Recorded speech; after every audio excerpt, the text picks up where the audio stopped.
Hello, everybody. I wanted to speak about mirroring in relationship and how the things that we see in the other can be communicated in the best way. And this is an inquiry that I have because what I see is that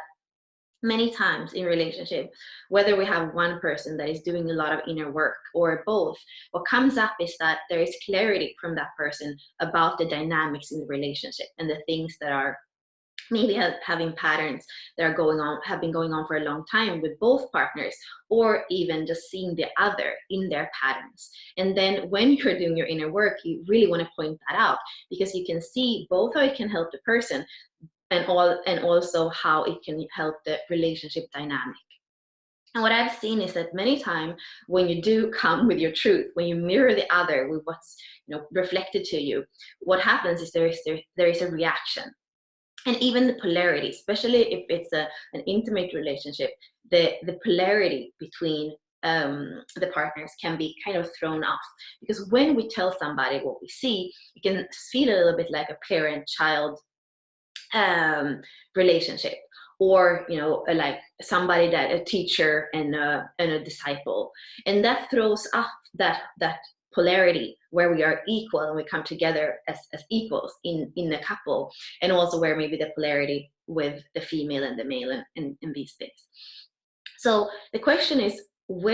how can we best communicate what we see when we start to do the work? How can we best point out the things that, according to our understanding, is something that is throwing off either the equilibrium in the other person's life or in the relationship? And maybe if it's only throwing off the things in that person's life, should we then not mention it and wait until they recognize it by themselves? Should we all only maybe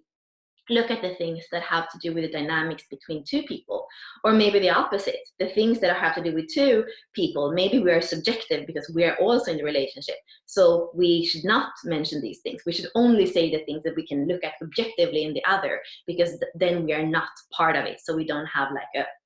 a personal agenda. So these are questions that I feel are super important and super interesting. And when we are starting on a journey, whether it's with the gene keys or any other modality where we get to know each other better, and when we also have the work with the Venus sequence and the mirroring with the other, like all these things are going to come up, and how can we address them in relationships, especially if our partner is not into the same modalities. So thank you.